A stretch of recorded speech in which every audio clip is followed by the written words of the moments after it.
इस वक्त हम जयपुर के आमेर फोर्ट की तरफ जा रहे हैं और आमेर फोर्ट तक का पहुंचने का रास्ता बड़ा ही ऐतिहासिक और खूबसूरत व्यूज़ चारों तरफ दिखाई पड़ रहे हैं। हाथियों की लंबी कतार आमेर फोर्ट के रास्ते पर दिखाई पड़ रही है और इसी से इसकी ऐतिहासिकता का आभास हो रहा है। आमेर के महाराजाओं के द्वारा बनवाया गया ये पूरा पैलेस आज भी अत्यंत मजबूत स्थापत्य की दृष्टि से बहुत उत्कृष्ट स्थापत्य कला का निर्मित है और पर्यटन की दृष्टि से अंतर्राष्ट्रीय महत्व का है।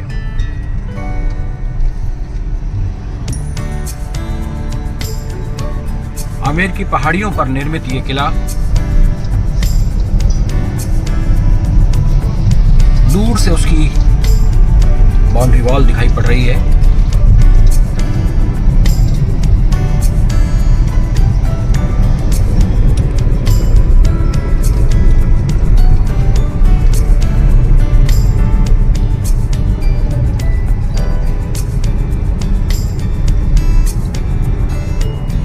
जयपुर का सबसे ज्यादा टूरिस्ट अट्रैक्शन सेंटर है आमेर।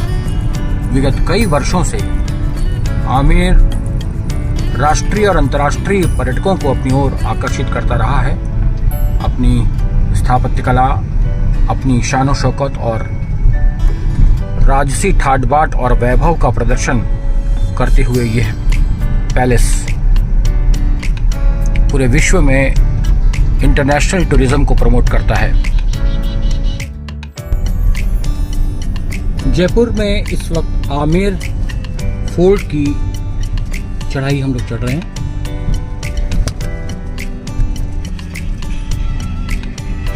आमेर फोर्ट तक पहुंचने का रास्ता जिगजैग पोजीशन वाला रास्ता है और काफी सकरा रास्ता।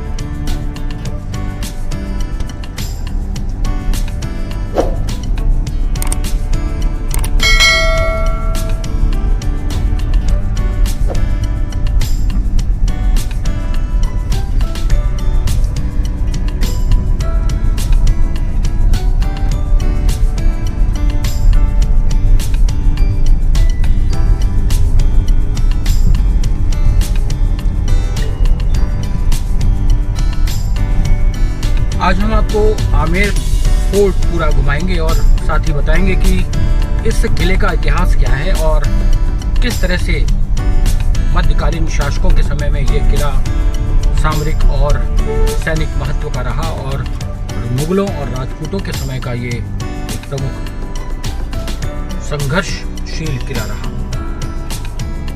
लेकिन वीडियो को पूरा देखने के लिए और हमारे साथ बने रहने के लिए आप इस चैनल को सब्सक्राइब करें हिस्टोरिकल वर्ल्ड टूरिज्म और इसे लाइक, शेयर और कमेंट भी करें। आगे हम आपको इस किले से जुड़ी हुई अत्यंत महत्वपूर्ण जानकारियाँ इस वीडियो देंगे।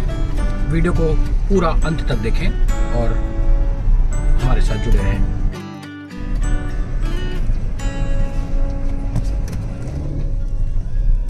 आमेर पैलेस आमेर फोर्ट के चारों तरफ ऊंची सुरक्षा दीवारों से ये फोर्ट घिरा हुआ है और अभी इस फोर्ट की चढ़ाई हम लोग चढ़ रहे हैं। सकरा रास्ता और काफी गाड़ियां हैं इस वक्त।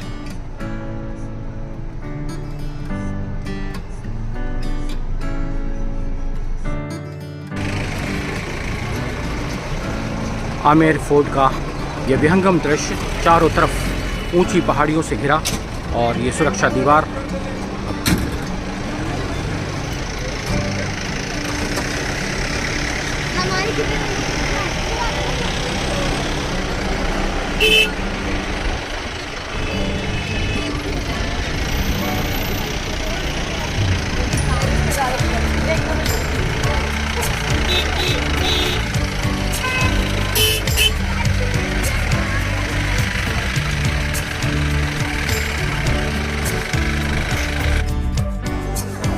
इस वक्त आमेर फोर्ट की दीवार पर हम लोग हैं और यहाँ से ऊपर तक जाना है और ये चढ़ाई है, काफ़ी स्ट्रेट चढ़ाई, काफ़ी भीड़ है सब और जयपुर का आमेर फोर्ट पूरे राजस्थान का ही नहीं बल्कि पूरे इंडिया का one of the best fort, बहुत ही महत्वपूर्ण ये दुर्ग है सामरिक दृष्टि से भी, और वर्तमान में ये टूरिज़्म को प्रमोट करता हुआ बहुत सारे इंटरनेशनल टूरिस्ट इस वक्त यहाँ पर हैं।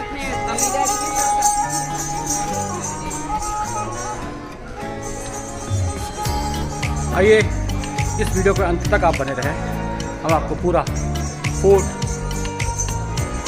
यहाँ से स्टार्ट होता है।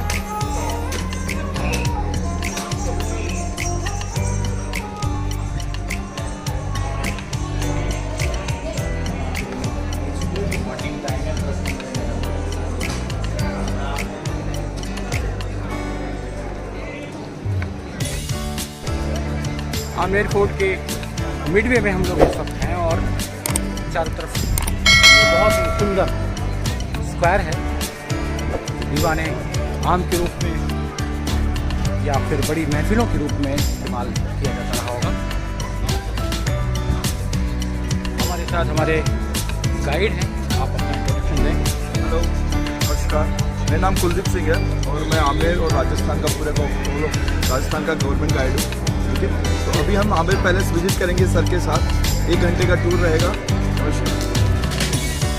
जैसा कि कुलदीप जी ने हमें बताया कि वो भारतीय पुरातत्व संघ के रजिस्टर्ड गाइड हैं और राजस्थान पर्यटन विभाग के गाइड हैं, और इसके माध्यम से हमें वो गाइड करेंगे।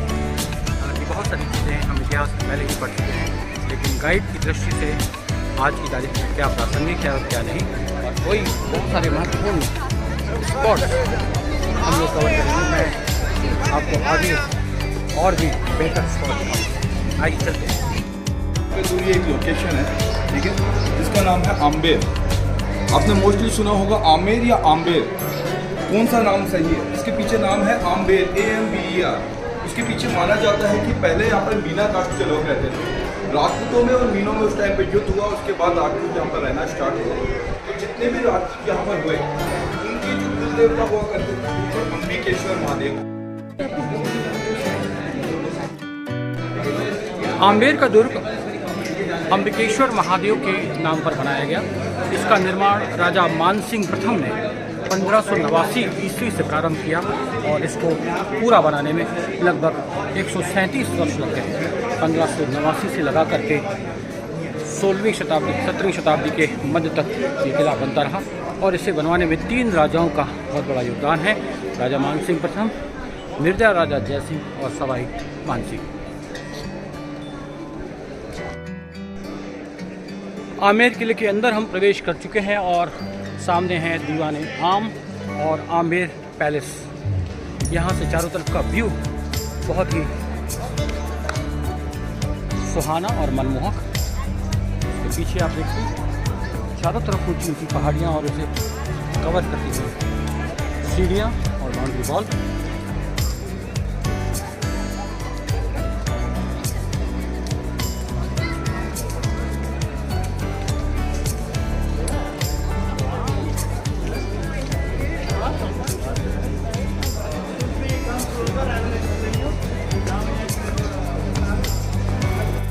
ये पैलेस का सबसे यंगेस्ट पार्ट है, जो सबसे लास्ट में बना था। ये जो पैलेस का यंगेस्ट पार्ट है, इसको बोलते हैं जलेब चौक। उस टाइम पर लोकल पब्लिक, VIP पब्लिक अलग अलग रास्तों से एंट्रेंस किया करती थी। जो लेफ्ट साइड का आप जो गेट देख रहे हैं, उसका गेट का नाम है मून गेट, चांद पोल दरवाजा, only for local public entrance के लिए। और राइट हैंड वाला है सूरज पोल दरवाजा, जो VIP एंट्रेंस के लिए। सामने दाहिने और बाएं तरफ 2 दरवाजे हैं जो कि आम पब्लिक के लिए हैं। एक का नाम है सूरज पोल जो कि दाहिने हाथ पर है, और दूसरे का नाम है चांद पोल। ये आम पब्लिक के लिए 2 दरवाजे हैं। उस टाइम पे जितना भी राजा का आर्मी होता था सिक्योरिटी के लिए राजा को, वो यहाँ पर परेड किया करता था। उनके जो रूम्स बने हुए, उनके फैमिली के रूम बना हुआ है, और नीचे अपने जानवरों को रखने। राजा मान सिंह की जो आर्मी है, सेनाएं हैं, वो इस चौक में रहा करती थी। उनके सैनिक यहाँ रहा करते थे, और उनके रहने के लिए जो छोटे छोटे दरवाजे नुमा, खिड़कियाँ नुमा कक्ष दिखाई पड़ रहे थे, वो सैनिक यहाँ रहते थे।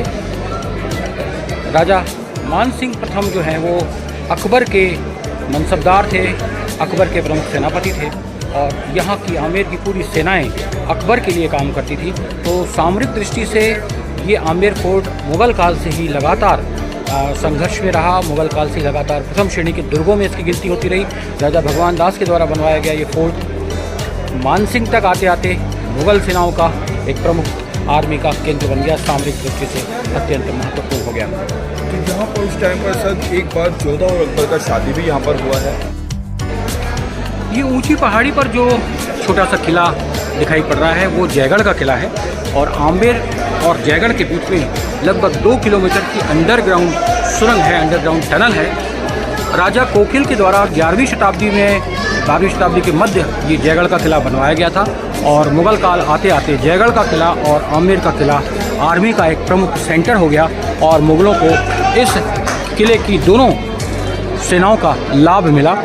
राजा भारमल ने अपनी पुत्री हरकूबाई, जो कि बाद में जोधाबाई कहलाई, उनका विवाह अकबर से करवाया और उनके पुत्र भगवान दास ने मुगलों की शरण ली और उनके पुत्र राजा मान सिंह मुगलों के मनसबदार हुए।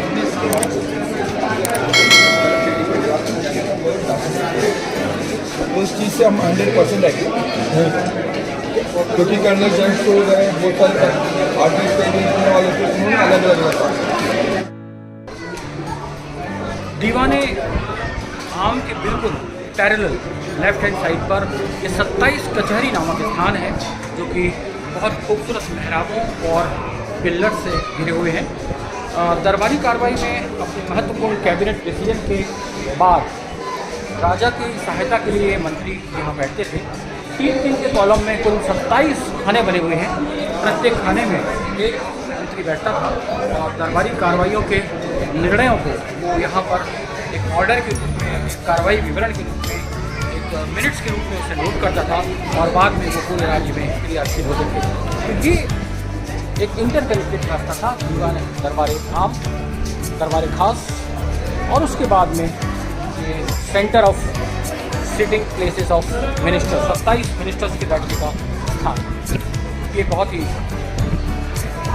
मनोरम व्यवस्था थी। इस स्थल पर कई फिल्मों की शूटिंग भी हो चुकी है, कई गानों का फिल्मांकन भी जगह हो चुका है। 27 कचहरी के बिल्कुल पैरेलल ये एक प्लेस है जिसे आम भाषा में वॉक प्लेस कहा जाता है। पहली बार इसको देखते से जो पहला शब्द मुंह से निकलता है वो वाह, अचंभित कर देने वाला शब्द निकलता है।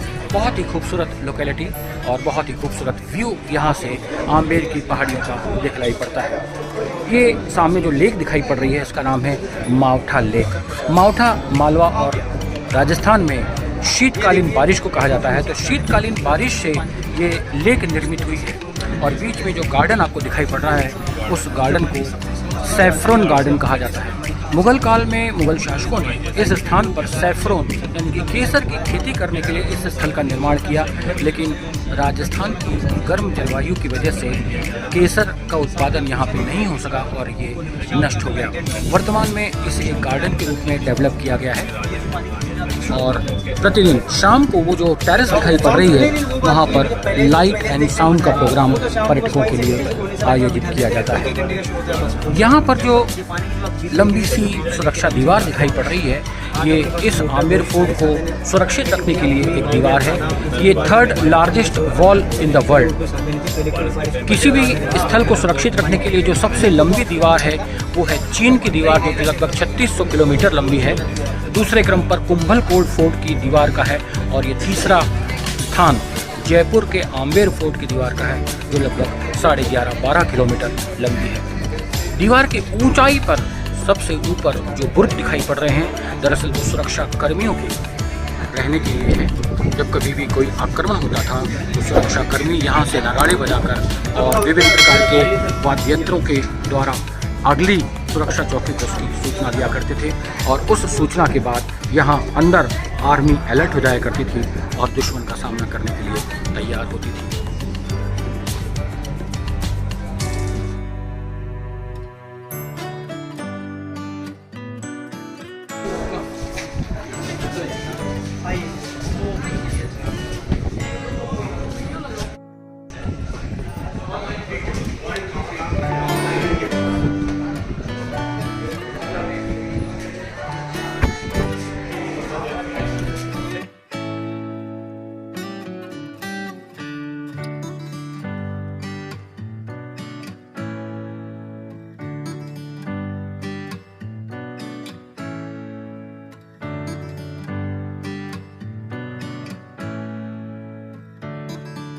इस छत में जो सुनहरे कलरों का इस्तेमाल किया गया है वो दरअसल लिक्विड गोल्ड है और उस गोल्ड की पूरी नक्काशी इस चित्र में की गई है। और आसपास कलर्स जो दिखाई पड़ रहे हैं वो वेजिटेबल कलर्स हैं जो जयपुर के राजाओं ने अपने वस्त्रों में भी इस्तेमाल किए थे। इनकी विशेषता है कि ये नष्ट नहीं होते हैं और लंबे समय तक स्थायी रहते हैं। इसी प्रकार की पेंटिंग ये दूसरे कक्ष में दिखाई पड़ रही है जिसमें लिक्विड गोल्ड का इस्तेमाल किया गया है, बहुत ही चमकदार और सुनहरा कलर। और इस तरह के कलर्स जयपुर के वस्त्रों में और यहाँ के विभिन्न कलाकृतियों में दिखाई पड़ते हैं। आमेर फोर्ट की एक और छत पर हम हैं जिसे दीवाने खास कहा जाता है। ये दीवाने खास की छोटी सी इमारत बहुत ही खूबसूरत, जिसमें राजा अपने खास सभासदों की सहायता से यहाँ पर विचार विमर्श किया करते थे। और बहुत ही खूबसूरत गार्डन और पीछे जयगढ़ का किला दिखाई पड़ रहा है।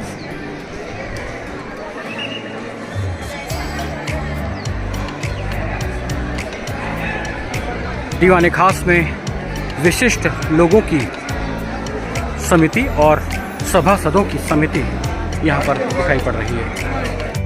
तो बोलते हैं शीश महल दीवाने खास के अंदर। तो जितना भी मिरर्स आप यहाँ पर देखेंगे ये आउट ऑफ इंडिया से लाया हुआ है, बेल्जियम से। और ग्लासेस आर बेल्जियम ग्लासेस। तो राजा यहाँ पर विंटर लोकेशन में रहा करते थे और अपनी मीटिंग्स किया करते थे। उसके लिए क्या प्रोसेस था वो हम आगे देखेंगे।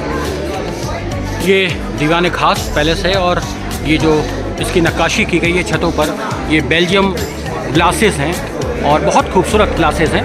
और विंटर में, सर्दियों के समय में राजा अपने खास सभासदों के साथ यहाँ पर बैठा करते थे और महत्वपूर्ण मशवरे किया करते थे। पर आप देखेंगे तो यहाँ पर आपको 4 हुक नजर आएंगे। तो उस टाइम पर यहाँ पर यूज़ किए जाते थे ब्लैक कलर के कर्टन और अंदर जलाई जाती थी कैंडल। ठीक है, कैंडल जलाने से उस टाइम पर रिफ्लेक्शन होता था जो एक दिन के तारे का जैसा दिखाई देता था। तो अभी वो प्रेजेंट टाइम में आपको देखने को नहीं मिलेगा क्योंकि अंदर अभी लॉक किया हुआ है। तो उस टाइम पर राजा लाइटिंग से ही यूज़ किया जाता है।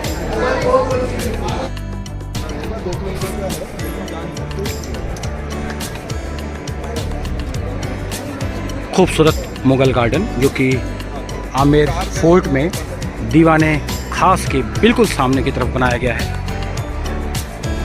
इस छोटे से खूबसूरत मुगल गार्डन से जुड़ी हुई कई अंडरग्राउंड टनल्स हैं जो पीछे जयगढ़ फोर्ट की तरफ जाती हैं।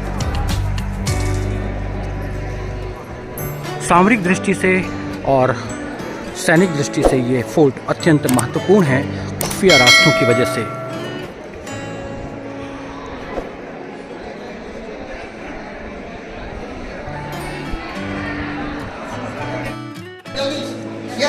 ये भोजनशाला है, डाइनिंग हॉल, जहाँ राजा अपने परिवारजनों और विशिष्ट अतिथियों के साथ बैठकर भोजन किया करते थे। इसके जस्ट पीछे की तरफ डाइनिंग हॉल। दीवाने खास में ये सुख मंदिर है जो कि गर्मियों के दिनों में शाही परिवार के आराम करने के काम आता था।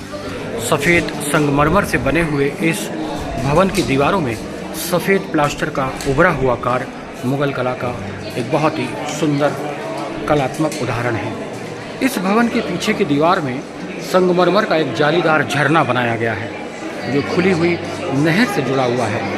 भवन की छत पर बनी हुई पानी की टंकी से इस झरने में पानी बहता था जिससे यह भवन ठंडा रहता था।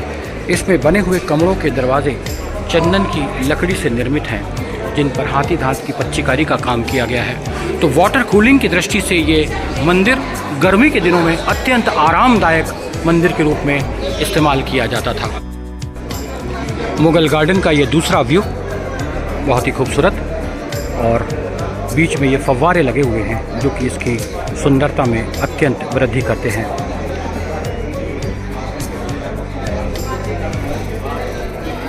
इस मुगल गार्डन के पीछे की तरफ दीवाने खास जहाँ से अभी हम होकर आए हैं और ऊपर पालकी की तरह का नक्काशीदार इसकी मेहराबें जो कि राजपूत शैली में निर्मित हैं। तो दीवाने खास चारों तरफ ऊंची ऊंची दीवारों से घिरा हुआ एक सुरक्षित और सुंदर महल है जिसमें राजा अपने परिजनों के साथ आरामदायक मुद्रा में रहते थे, अपने ख़ास लोगों से मिलते थे और महत्वपूर्ण मंत्रणाएं किया करते थे। इस वक्त हम आमेर फोर्ट के सबसे पुराने पोर्शन पे आमेर फोर्ट का ये सेक्शन सबसे ओल्डेस्ट सेक्शन कहलाता है, जो राजा मान सिंह का पैलेस या राजा मान सिंह का महल कहलाता है। ये महल आमेर फोर्ट का सबसे प्राचीन या सबसे पुराना या सबसे पहले निर्मित किया गया महल है। देखिए आप कितना खूबसूरत पैलेस है। ऐतिहासिक स्रोतों के अनुसार राजा मान सिंह की 12 रानियां थीं और उन 12 रानियों में जिसे सबसे ज़्यादा महत्व देते थे उनकी पटरानी, उनके लिए उन्होंने इस बिल्डिंग के पीछे की तरफ एक अलग से कक्ष बनवाया था, जहाँ पर राजा मान सिंह की पत्नी रहा करती थी। और उन पत्नियों में आपस में किसी प्रकार का द्वेष उत्पन्न ना हो, झगड़ा ना हो, इसलिए उन्होंने प्रत्येक रानी को 3-3 अपार्टमेंट अलॉट कर रखे थे, जो कि उस महल के चारों कॉर्नर पर सुरक्षित है। और वो सबसे ऊंचाई की तरफ संगमरमर का दिखाई पड़ रहा है, वो पैलेस राजा मान सिंह का पैलेस है। और ये जो अंडरग्राउंड टनल्स हैं, वाटर टैंक्स हैं और बाथ टब बने हुए हैं, जो कि एक जनान खाने में रानियों के नहाने के लिए किए जाते हैं।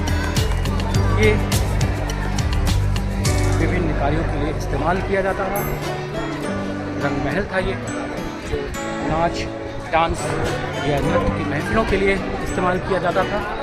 और इस पोर्शन से अंडरग्राउंड टनल के द्वारा पीछे जयगढ़ फोर्ट की तरफ रास्ता निकलता था, ताकि विपत्ति के समय पर या आक्रमण के समय पर बच निकला जा सके, दुश्मन से सुरक्षित रहा जा सके। राजा मान सिंह के पैलेस में ये 12 दरी थी, यानी कि 12 रानियों के लिए मिलने का स्थान। इसमें 12 खंबे हैं, पिलर्स हैं, जो कि आर्टिस्टिक है, कलात्मक है। और ये स्थान महल के बीचों बीच स्थित है, जहाँ पर मान सिंह अपने रानियों के साथ बैठकर बातचीत करते थे और उनसे मिलन उनका होता था।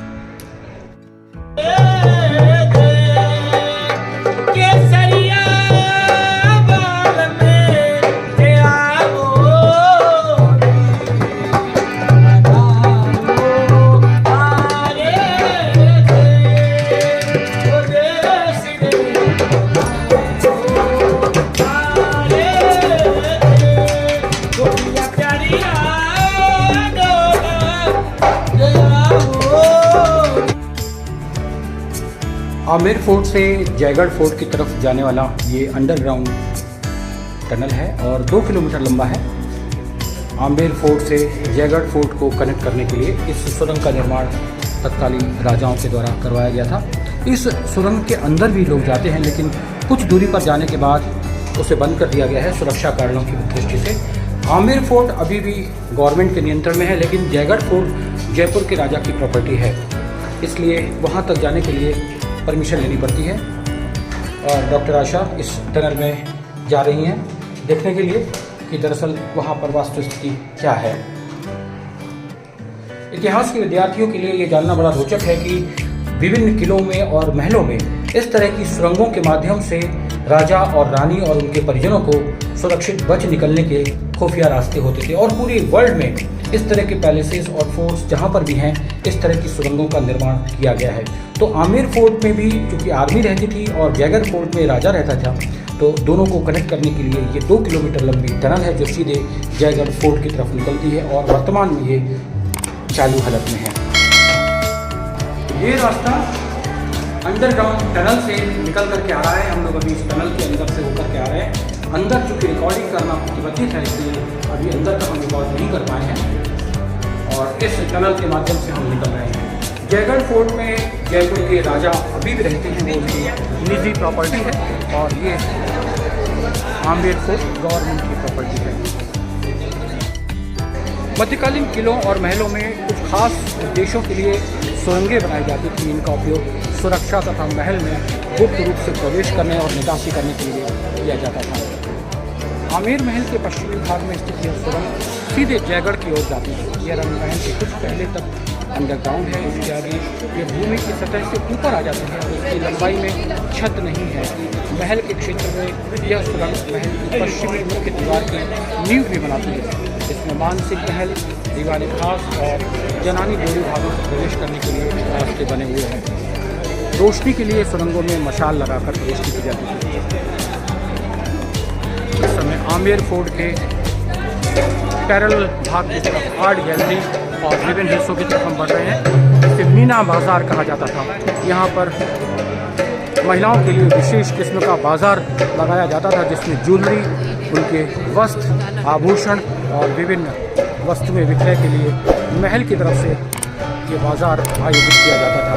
और इसी तरह का बाज़ार बाद में मुग़ल काल में दिल्ली के लाल किले में भी लगाया जाता था, जहाँ पर जनान खाने की स्त्रियाँ और महिलाएँ उस बाज़ार में आकर के खरीदारी करती थी। आमेर फोर्ट के इस भाग में त्रिपोलिया बाज़ार लगता था, जो कि आम महिलाओं के लिए था। शहर की महिलाएं यहाँ पर आकर के खरीदारी करती थी। इसके पहले जो मीना बाज़ार था, वहाँ राजा अपनी जनानियों को, अपनी महल की रानियों को वहाँ पर खरीदारी के लिए भेजा करता था। तो इस प्रकार इस पूरे विंग में महिलाओं के दो बाज़ार लगते थे। एक है मीना बाज़ार और दूसरा है त्रिपोलिया बाज़ार। मीना बाज़ार केवल राजसी महिलाओं के लिए या जनान खाने की महिलाओं के लिए था, और त्रिपोलिया बाज़ार में आम महिलाएं शामिल थीं। आमेर फोर्ट का ये सबसे निचला हिस्सा है, जहाँ से पैदल इस फोर्ट के ऊपर जाया जा सकता है। ये एंट्री पॉइंट है।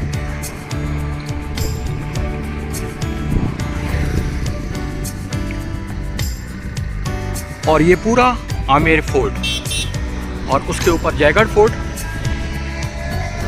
आमेर फोर्ट के पीछे की तरफ का हिस्सा जयगढ़ फोर्ट है। और मैंने अभी आपको आमेर फोर्ट के ऊपरी हिस्से से नीचे का दृश्य दिखाया था। और ये लेक है।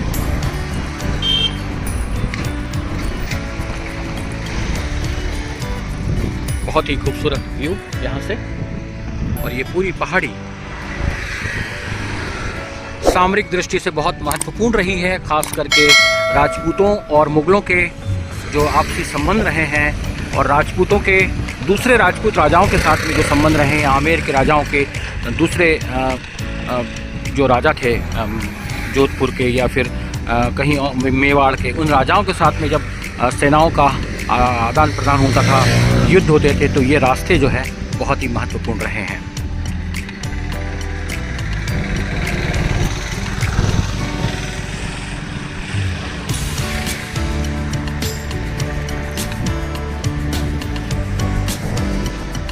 और ये रास्ता सीधा जयपुर की ओर जा रहा है, जहाँ अभी हम जाएंगे।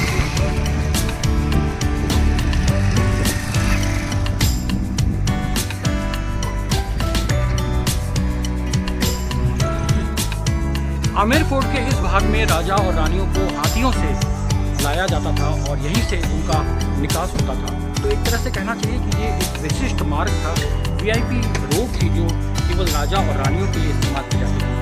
अभी हम लोग इसी स्ट्रीट से या इसी जगह से वापस महल से बाहर आ रहे हैं। तो इस तरह से हमने राजा मानसिंह द्वारा निर्मित आमेर फोर्ट का पूरा विहंगम यहाँ अवलोकन किया है, पूरा देखा है। उसकी बारीकियों से हमने आपसे जानकारियाँ शेयर की हैं। हमारे साथ पुरातत्व विभाग के गाइड श्री कुलदीप जी भी हैं, जिनके सहयोग से ये पूरा वीडियो हमने रिकॉर्ड किया है। काफ़ी सारी चीज़ें ऐतिहासिक तथ्यों पर आधारित है, लेकिन प्रैक्टिकली खास करके सुरंग वाला पोर्शन और त्रिपोली बाज़ार और मीना बाज़ार के साथ साथ कुछ अन्य चीज़ें जो कि महल के अंदर आकर ही हम समझ सकते हैं, हमने अपने विद्वान साथियों के लिए, इतिहासकारों के लिए, विद्यार्थियों के लिए यहाँ रिकॉर्ड की है। मैं अपने साथी डॉक्टर आशा श्रीवास्तव के साथ और हमारे गाइड श्री कुलदीप जी के साथ आप सभी को इस आमेर फोर्ट का पूरा वीडियो देखने का अनुरोध करता हूँ। और हिस्टोरिकल वर्ल्ड टूरिज्म चैनल को सब्सक्राइब करें, लाइक करें और अधिक से शेयर करें। मैं डॉक्टर विनय श्रीवास्तव अपने साथी डॉक्टर आशा श्रीवास्तव और श्री कुलदीप के साथ आपसे विदा लेता हूँ।